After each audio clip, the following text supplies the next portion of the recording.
Well, hello. Thank you for joining me today on this session designed for care partners and caregivers of loved ones with Parkinson's disease. Today, I'm going to be talking about common myths and misconceptions that may sabotage caregiving for a loved one with Parkinson's disease. Many, many years ago, my mom developed a tremor in her hands, and this went on for quite a long time. It started out quite mild and never really required any treatment. She could function just fine with this tremor, and we attributed the tremor to something called an essential tremor, thinking this was just a benign tremor and not part of a bigger illness. But the tremor continued to progress over time, and it became very noticeable to others. And my mom continued to refuse medication to treat it. And as she would talk to people, she would, of course, they would see the tremor and they would ask her, what is your son doing? What kind of practice is he in? And she would, happily say, well, he's a doctor and he's a tremor specialist. And so she wasn't a very good marketing person for my practice. I'm sure they were thinking, oh gosh, he's probably not very good if he can't control your tremor. But years went on, and it wasn't until my mom had a fall that we started paying a little bit closer attention to her neurological symptoms. And over time, it became a little bit more obvious to her medical doctors, as well as to myself, that something was going on beyond just the tremor. Eventually, we realized that she's probably developing early Parkinson's disease. And I sat down with my mom one day and I told her what I was thinking about this diagnosis. She didn't believe me. She said, no, I don't think that's what's going on. I know you're a specialist in that area, but there must be some other explanation for what's happening. Well, we sent her for a special brain scan called a DAT scan. And this is a diagnostic test. Many people listening to this broadcast are familiar. Maybe their loved one has had a test like this to diagnose Parkinson's disease and try to distinguish between other tremor conditions and Parkinson's disease. Well, she had the test. She agreed to have it done. And sure enough, it came back positive, confirming the diagnosis of Parkinson's disease. And she agreed to take treatment and started medication for the Parkinson's disease. Her tremor went completely away. Her walking improved. Her balance improved. And we were all quite pleased with the results of the treatment. But now I was not just a Parkinson's disease specialist with a busy practice here in Tulsa, Oklahoma, but now I became a care partner for a loved one with Parkinson's disease. And this is quite a surreal experience for someone who knows so much about the illness and how it progresses and the different treatments that are available for this condition. And so I decided to do some research to see what's available to help someone like myself, a care partner, and really surprised to find a rather limited number of resources available to help me with some of the questions that were in my mind. So I naturally turned to my medical practice. This is a picture of my mom and my baby girl, Callista, and you can see she's quite happy. This is after starting treatment, and she was doing much better. But in trying to be a good care partner, I decided to turn to my practice and talk to the care partners and caregivers that I interact with on a daily basis in my medical practice. And I decided to start a research project. This was about 7 years ago or more now. I designed an extensive questionnaire, both for the patient and the care partner or caregiver. And I asked those two individuals, as they would come in for appointments, I would ask them to go to separate rooms and to fill out this questionnaire, or if they were unable to write, then a staff member of mine would work with them And I asked them extensive questions regarding caregiving. And I asked the patient to evaluate their loved one and how well they were doing as a caregiver. I asked the caregiver how well they thought they were doing, and evaluating what concerns they might have, what fears they have for the future, just trying to find out what's going on in their minds. What do they know? What do they wish to know better? And this went on for an extensive amount of time.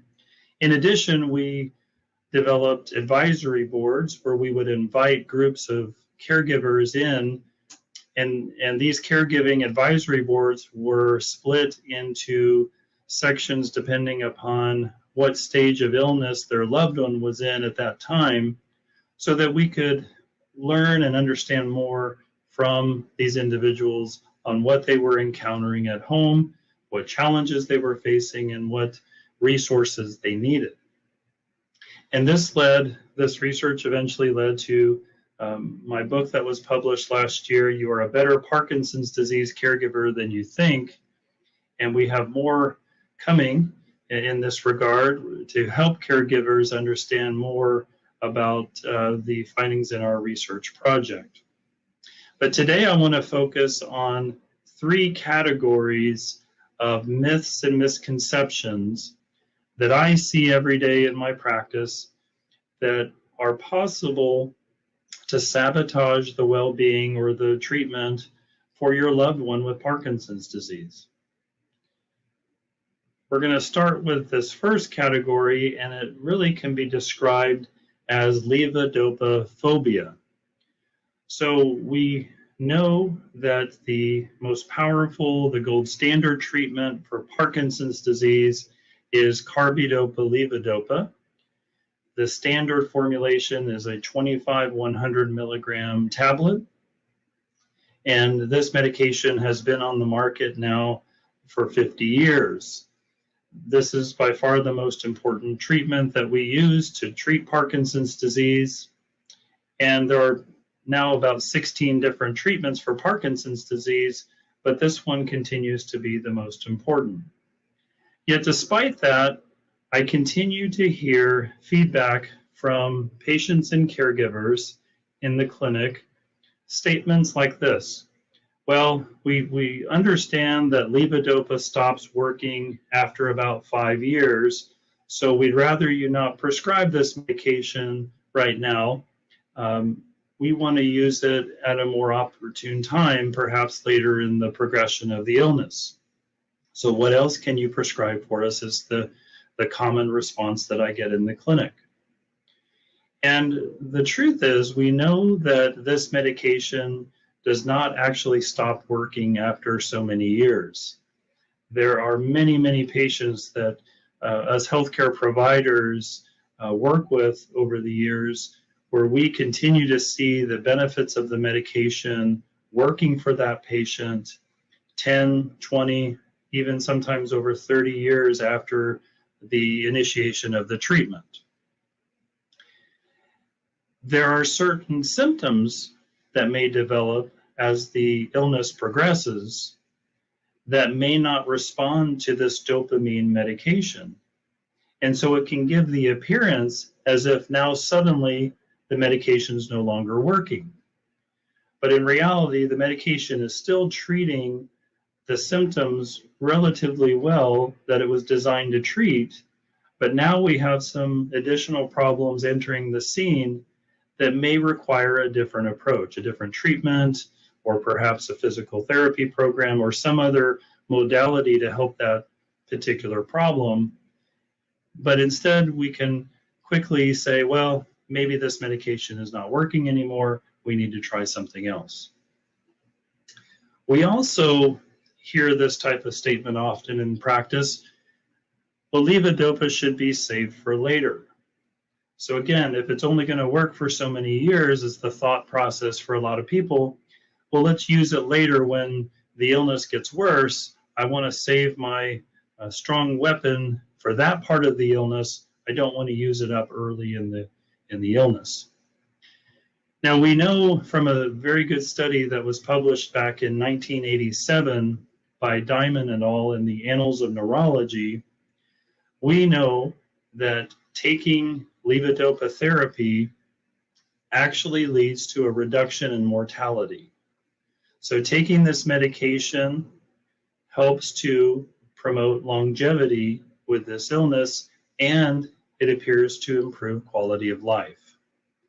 So it turns out that the earlier we start this medication, the better it is for the longevity of the patient. We're going to be talking later in this discussion about some of the complications that can develop, but those complications can take place no matter when we start levodopa therapy. And so I'll hear this comment from caregivers and patients as well. The dosing of the levodopa, I hear, should be as low as possible, because we don't want to lead to having complications down the course. And so let's keep the medication dosing low. Well, it turns out that if a patient's going to develop complications, motor complications we call them, this has really nothing to do with when levodopa was started. It has nothing to do with what dose was given at the beginning. It has to do with the disease progression. I'm going to show you a nice graph that was published that shows you what typically can happen to a Parkinson's patient over time. On the left side of the screen, you see sort of the early years of Parkinson's disease. We call this the honeymoon period because when a patient starts taking this levodopa medication, there's a very nice response. There's typically very good resolution of symptoms and very little complications. We can take, perhaps 2 or 3 doses of medication a day, and we see a very nice stable response from the medication throughout the awake hours. But then as the condition progresses, we see some individuals that start to get involved in what we would say is sort of a roller coaster process, as you can see in the middle panel of this graph, where more doses are required to bring the levodopa, the dopamine levels up into the therapeutic range. And some of those dopamine responses will go above the therapeutic window.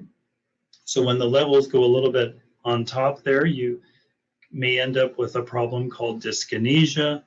This is where a patient may have involuntary, uncontrollable movements.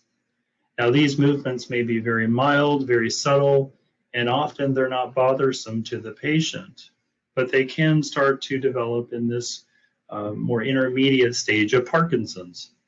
And then as the medication level comes down, a patient can dip below the therapeutic window and go into what's called an off time. And this is where some of the Parkinson's symptoms may return, like tremor and walking challenges and slowness of movement, stiffness of the limbs. And then as we move into a more advanced stage of Parkinson's on the right, the responses can become more unpredictable. The medication may result in an extended amount of time in the higher range where the dyskinesias tend to develop, and sometimes those dyskinesias can become more troublesome. And then some doses may not result in a response at all. We call these sort of an unpredictable off, where you were expecting a response from the medication, but yet nothing really happened. The dopamine did not kick in. And so, as you can see on that right side, patients are typically taking more doses more often over time.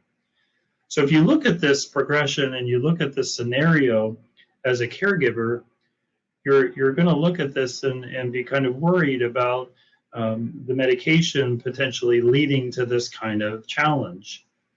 But if we had not used levodopa at the beginning and waited, let's say 10 or longer number of years, and then introduced the levodopa, we would be right in the middle of this same scenario almost immediately.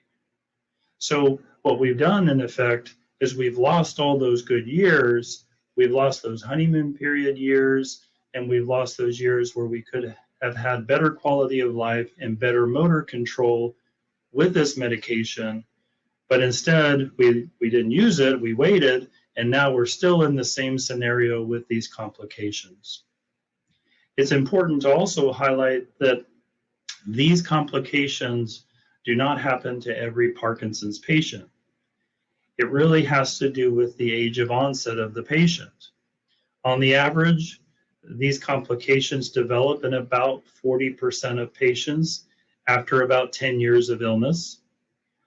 But if a patient is older at the time of disease onset, let's say they're in their 70s or 80s, the risk may be as low as 10%. So there may not be a real strong reason to be concerned about these complications for some individuals, and it may end up really hurting the patient to delay or to not use this medication to its optimal response. So what are the action items? What can you take away from this first category of levodopa phobia? Well, the first thing I would encourage you to do is discuss this carbidopa-levodopa, this dopamine therapy, with your loved one and the healthcare providers that you're working with, and make sure that this medication is being optimized.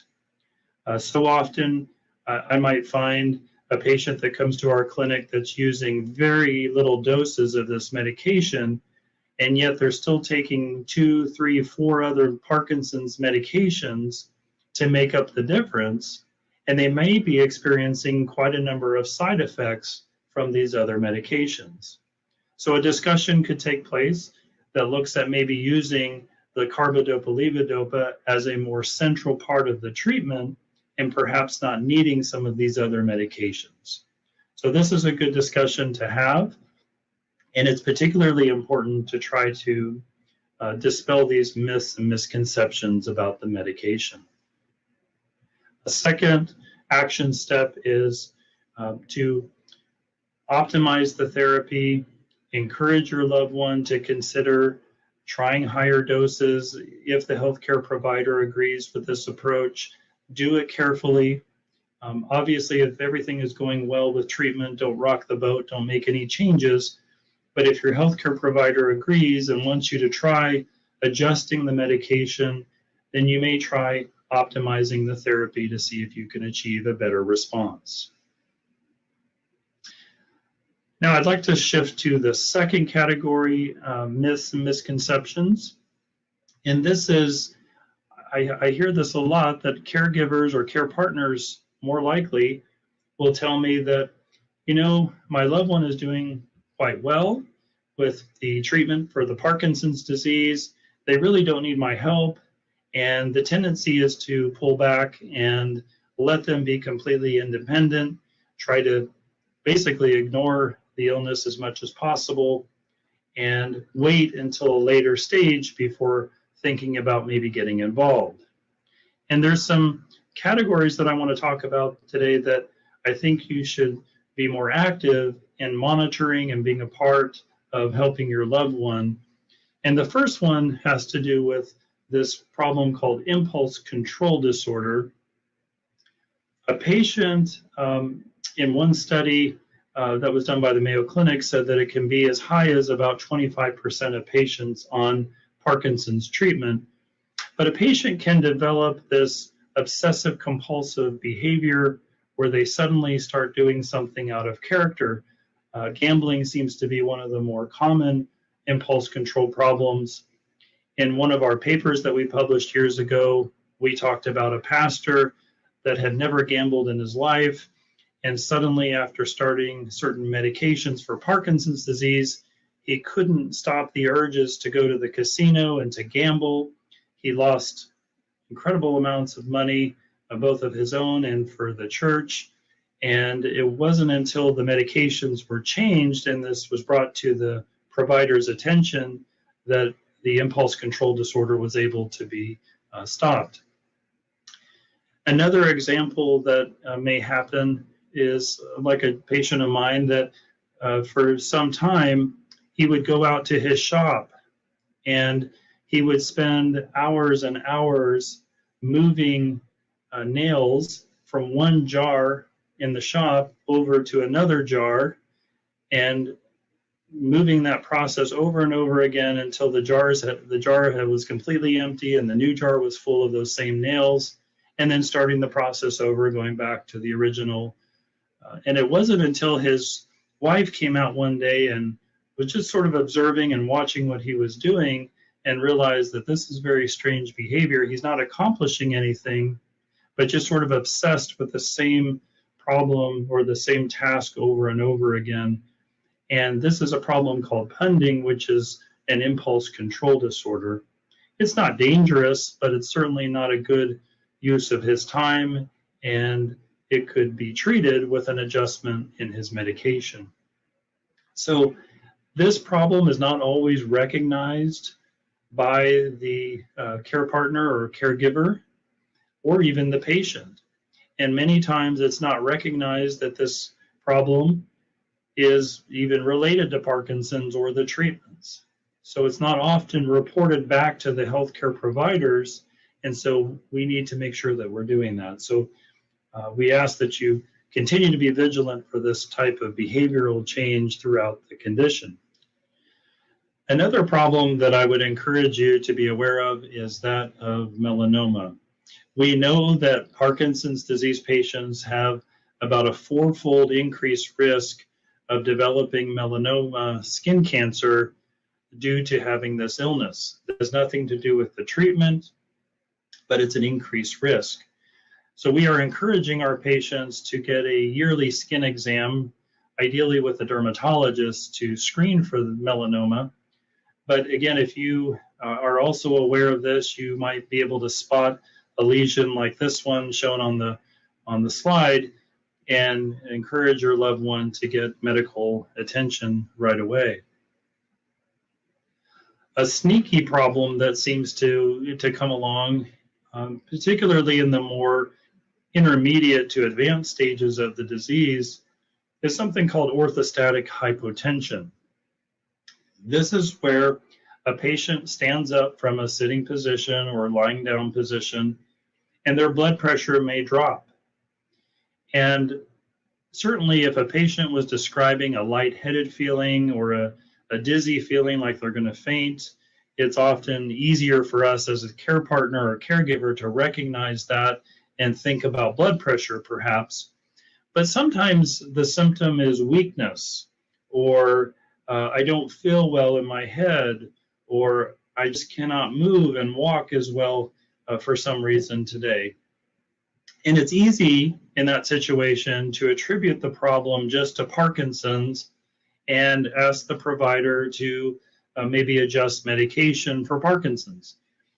And oftentimes when a patient goes in to see the doctor, they may have their blood pressure checked in the sitting position, and we may not recognize this particular problem.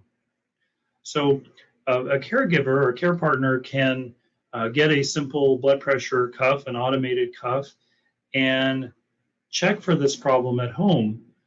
We want the blood pressure to be at least 90/60 or higher in the standing position for the patient to feel well. And occasionally we'll find blood pressures that are lower than this, and that really is the explanation for the patient's problem. This is a very treatable problem, so we want to be able to help our loved one recognize this particular problem, and you can be the one that goes with the blood pressure machine to assist them and record those measurements. Another issue that you could greatly help your loved one is this idea that the carbidopa levodopa, the dopamine medication, the absorption of this medication can be affected by protein in our diet. So we recommend that patients wait at least an hour after taking a pill or a dose of levodopa before they have any type of protein snack or protein meal. That way they get full absorption of the medication. Most patients have been told this and are aware of this, but if the care partner is not aware of this, they may accidentally time a meal or plan a lunch date at exactly the time that the next dose of medication is due, and kind of put the patient in a in an awkward position where they feel like they have to either go ahead and take the medication at the wrong time or delay that dose for several hours after the meal, and now they've waited too long to take that next dose of medication. So it'd be great if you could be aware of this potential interaction, and also remember that dairy, a glass of milk or ice cream can also have enough protein to affect the absorption. So watch out for snacks. But if you're aware of the timing of the medication for your loved one and when meals and snacks are taking place, you can help them avoid this particular problem as much as possible. And finally, we are telling patients that they really need to exercise. It's an important treatment for Parkinson's disease for many reasons. And as a care partner or caregiver, you can be their accountability partner. You can help them go to those exercise classes or go to an aerobic fitness process that is recommended, and be their cheerleader. Go with them and exercise with them, but encourage them and help them get to the exercise classes, because this is a very important part of their treatment. And if you're not on board, it makes it a little bit more difficult for the patient to have the motivation to stay with an exercise program. So action steps on this. Number one, be aware of changes in behavior. This impulse control problem continues to need to be watched for throughout the course of the illness. Pay attention to changes of the skin that you might be able to recognize, but certainly encourage your loved one to get a yearly skin exam, preferably by a dermatologist. Check a standing blood pressure if you're wondering why these symptoms are developing at certain times and you're noticing a pattern that it happens when they stand versus in the sitting position. Keep track of protein and levodopa dosing times and help your loved one be able to coordinate that effectively. Help them remember when to take the medication on time. And finally, just being an exercise partner can go a long way to help your loved one at all stages of the illness. And so finally, I want to talk about the third myth, and that is, I hear this from so many caregivers, unfortunately, in my practice, that feel like they are bad caregivers. And in this research project that I did, part of the reason that they feel this way is they feel like that there's a right way to care for their loved one with Parkinson's disease. It turns out that there's not one right way that helps every single patient with every unique problem. And patients with Parkinson's are so different in the challenges that they face, in their personality, in the way they communicate. And so what you might learn is a proper way to handle certain situations may not be the proper way for your loved one. So you have to be willing and flexible to try different approaches and talk to different professionals about how to handle different challenges. And I think sometimes as care partners and caregivers think that this illness is going to be a slow, steady, consistent progression. And when reality, we find that it's not that way at all. That just as soon as we think we're figuring things out and we're getting a good handle on caregiving, it changes. Something happens, there's inconsistencies. Medications may seem to be working and then not working. And so we have to be more flexible and willing to understand that that's the nature of this condition and not blame ourselves for these kind of challenges. In a podcast that I run, we recently interviewed one of our caregivers, Alice, and she shared with us her story about the difficult decision that she made with her husband, who had Parkinson's disease. For over 20 years, she had to make the difficult decision to move him into a nursing home. She just couldn't take care of him any longer in the home. And this created a lot of guilt and a lot of sadness for her. It was a very difficult decision. And she shared with us that process and how she made the decision and how she's living with it today. But just because as a caregiver, you're no longer able to care for your loved one at home, this does not mean that you have failed in any way.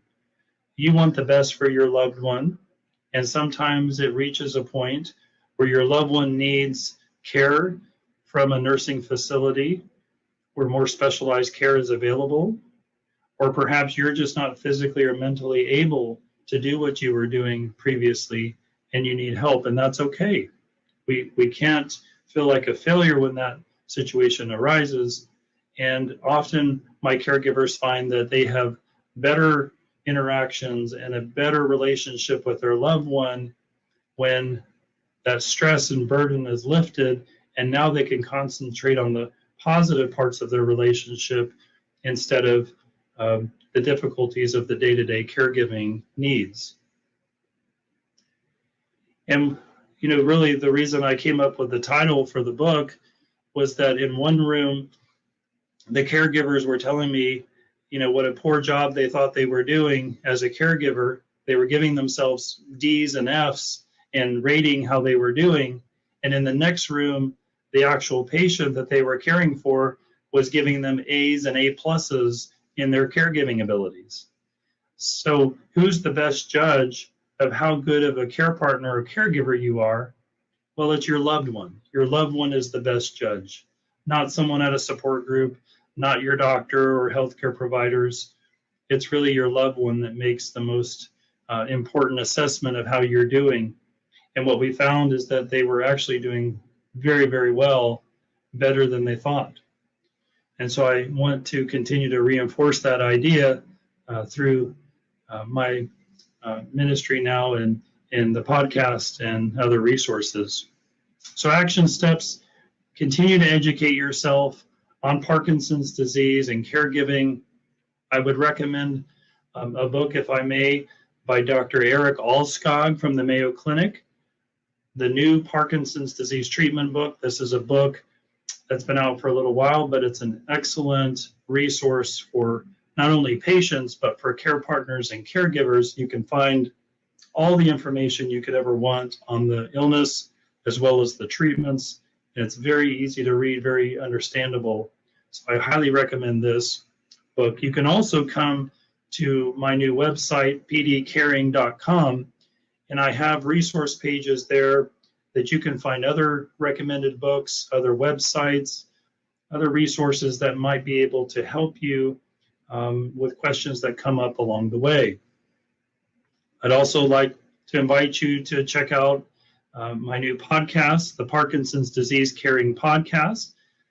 This is a free podcast. I created this by interviewing patients, care partners, and caregivers from my practice, as well as other health care professionals and specialists in the area of Parkinson's disease, to share with care partners and caregivers like myself important tips and wisdom and experiences that we can all learn from to do a better job and to feel more confident as a care partner.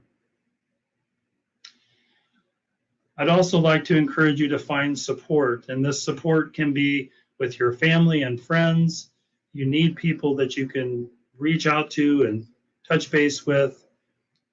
You need a support group, and there's many important ways to find a great support group, and nowadays you can find one even virtually. I would recommend that you reach out to your local APDA group, for instance, and find a support group to work with. You'll build relationships and friendships that will last forever. And you really need to continue to be aware of your own health and fitness. I encourage my care partners and caregivers to get a good physical health exam, to make sure they are safe to start an exercise program, and perhaps start an exercise program with your loved one so that you're both benefiting from the exercise and you are partners now in this process. And be aware of your mental and physical health along the journey. In closing, I'd like to tell you just a quick story about a caregiver from my practice that I caught up with recently. John was a caregiver for his wife for about 26 years. and she passed not too long ago from Parkinson's disease. And he sat down with me and he said, I didn't realize how stressful and how challenging being a caregiver for a loved one with Parkinson's disease was going to be. He said, I could handle the physical aspects of it, but it was really some of the personality changes and some of the cognitive challenges that I was surprised about and found particularly stressful. He said, I know I made a lot of mistakes. I could have done a lot of things better over the years. But he said, I loved her every day and I did the best that I could to help her. He said, it didn't matter if I was feeding her, if I was taking her to the restroom, if I was answering the same question over and over again. He said, I approached it every day with the most caring and loving that I could give her. And I enjoyed those memories. I enjoyed those times together. He said, she was just slipping away one day at a time, and there was nothing I could do to fix this disease. But all I could do was do my best and to love her with all of my heart. And that's all that we can do. You and I, as care partners and caregivers, all we can do is do the best we can and to love our loved one with all of our heart. Thank you very much.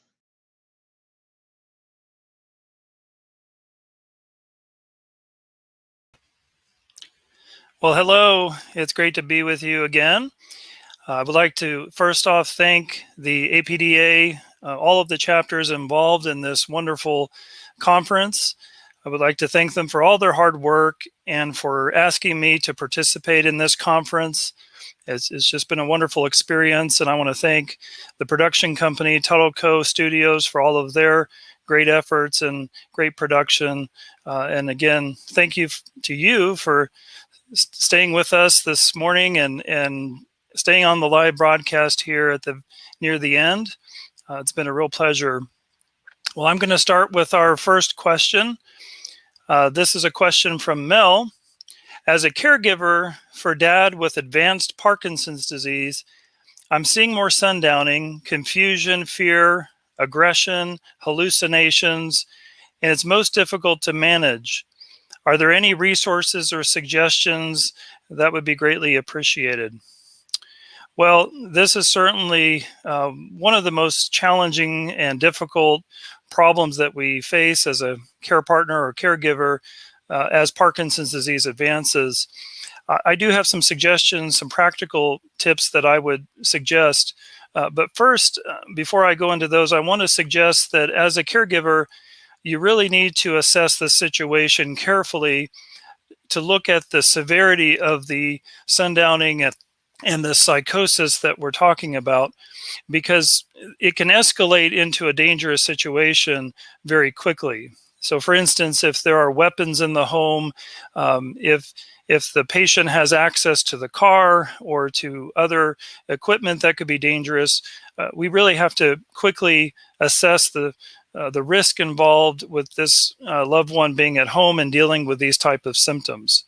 So if it's a more severe situation, that individual really needs to be taken to the emergency department and have an acute evaluation and possibly be hospitalized to stabilize the problem as quickly as possible. We may not have the luxury to wait for the neurology office or the medical providers to start medication and to wait for those medications to work.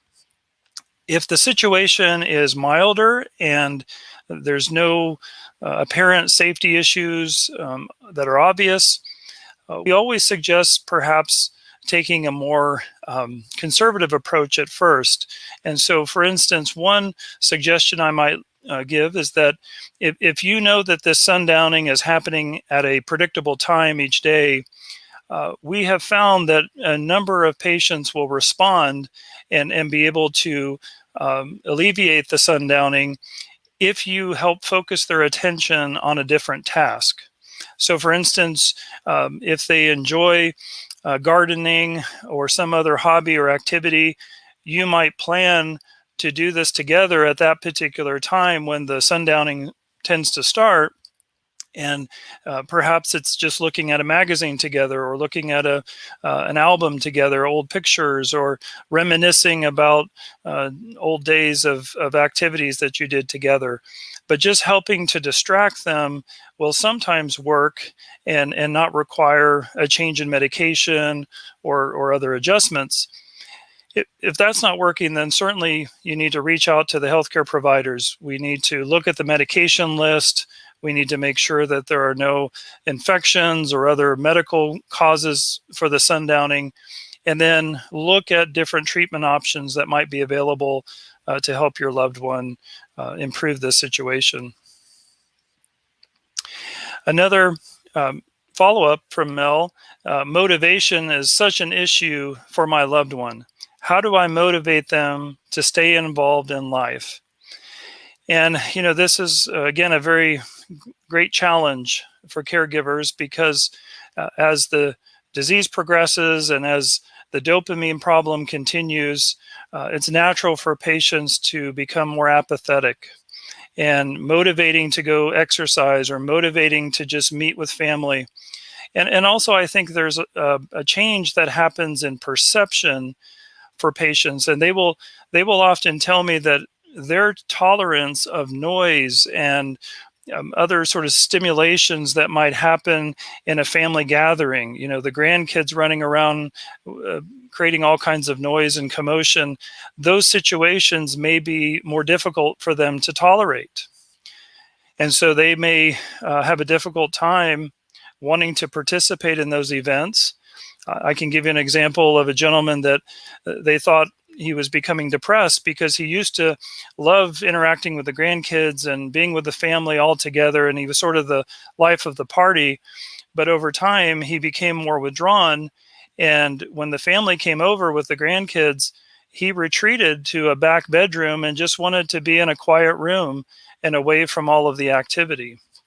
So there can be this change in tolerance to external stimuli, the noise and the visual input, and that may become more difficult for patients. So all of that is going to affect what looks like the motivation of your loved one to want to participate in life events. So I think we have to be aware of that. We have to sort of think through these situations as if we're the patient as a caregiver, and see what might be a more realistic approach. Perhaps we try to get smaller gatherings together, or just one-to-one time with family members, but we look for ways to adjust so that we're not pushing and pulling our loved one into situations that may be very difficult on everybody, including your loved one. And so, but I think there are individuals with Parkinson's that I find that do need the cheerleading. They do need the motivation and the encouragement from their care partner or caregiver to go exercise, or to go out and meet with friends for dinner. And they find that once they do, they had a wonderful time and they enjoyed it, and they really felt it was very productive.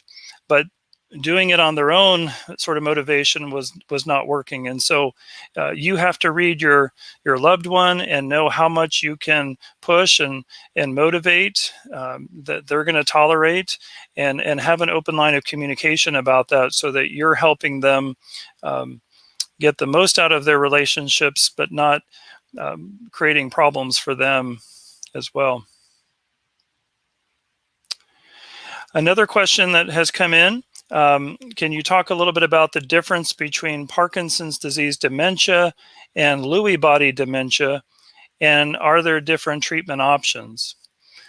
So the terminology it becomes very confusing and very difficult, I think, for not only the patients, but the caregivers and families.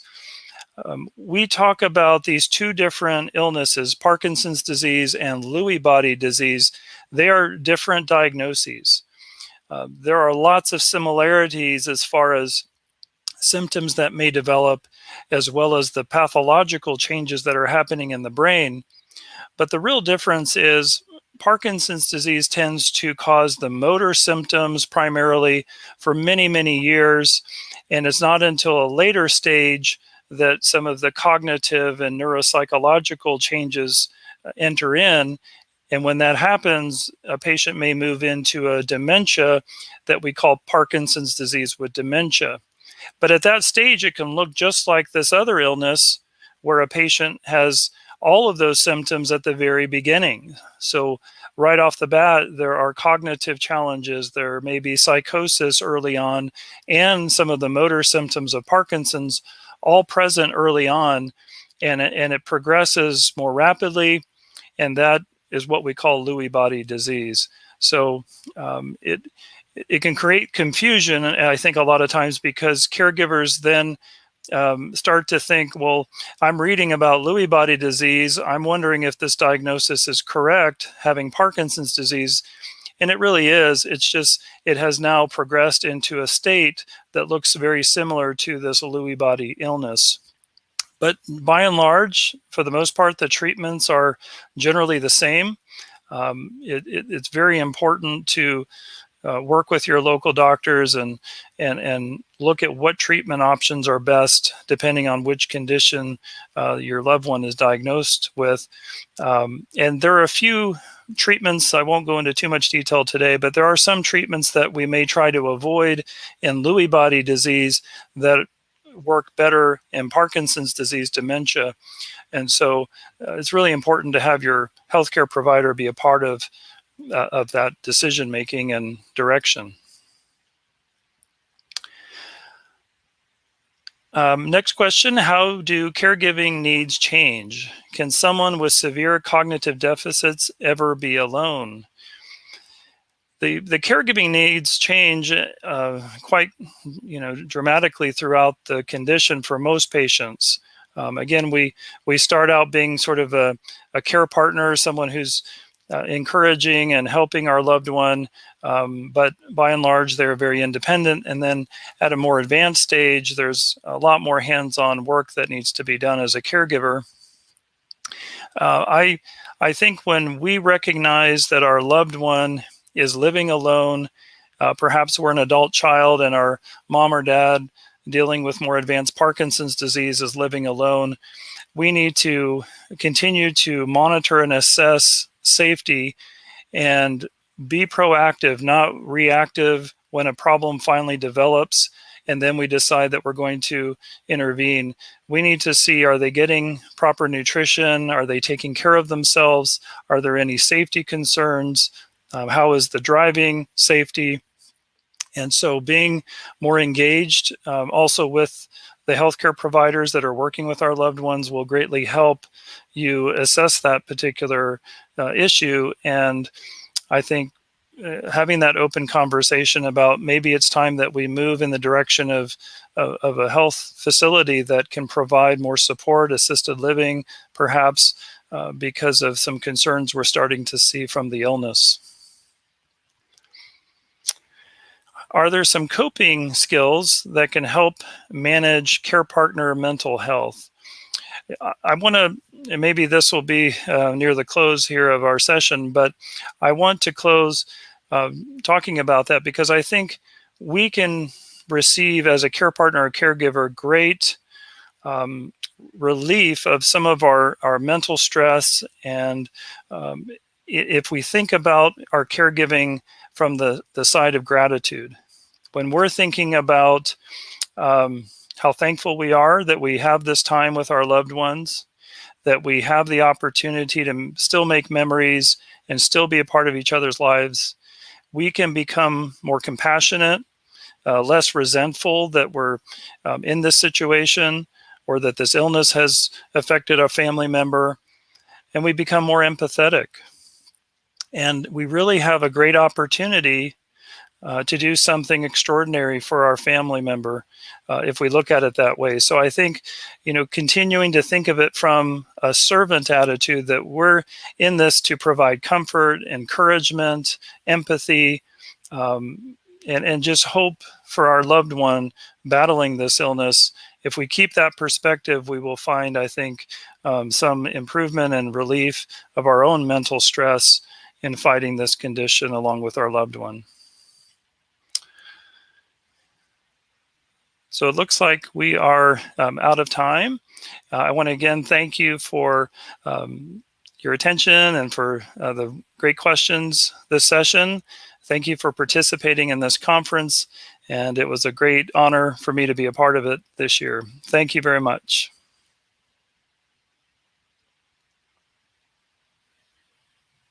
Hello, I am Roger Halling, the president of the American Parkinson's Disease Association's Midwest chapter.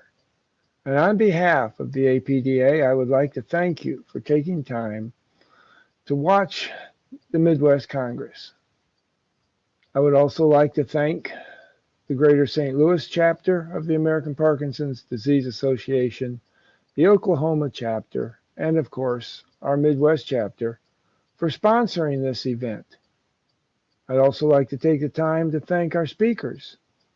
I believe they were all wonderful, and I hope you were able to take something away from them that you can use on your journey with Parkinson's. I would also like to take this time to thank our sponsors, our champion sponsors, the James and Allison's Bates Foundation, the JCA Charitable Foundation, and Synovian. Our collaborator sponsors for this event were AbbVie, Acadia Pharmaceutical, Adamas, Boston Scientific, Delta Dental of Missouri, Kewell Curran, Medtronics, and Amneal. I hope that during the Congress you were able to take time to visit their pages and see what they have to offer for you and your journey with Parkinson's. If you weren't, please follow up in the future with them. I would also like you to take time to visit the American Parkinson's Disease Association's website and check out all the fabulous programs and educational material that they have available for you. Once again, it was fantastic to spend the last 2 days with you, and I thank you for taking your time. I thank our sponsors and our speakers, and we look forward to seeing you again in the future, hopefully in person.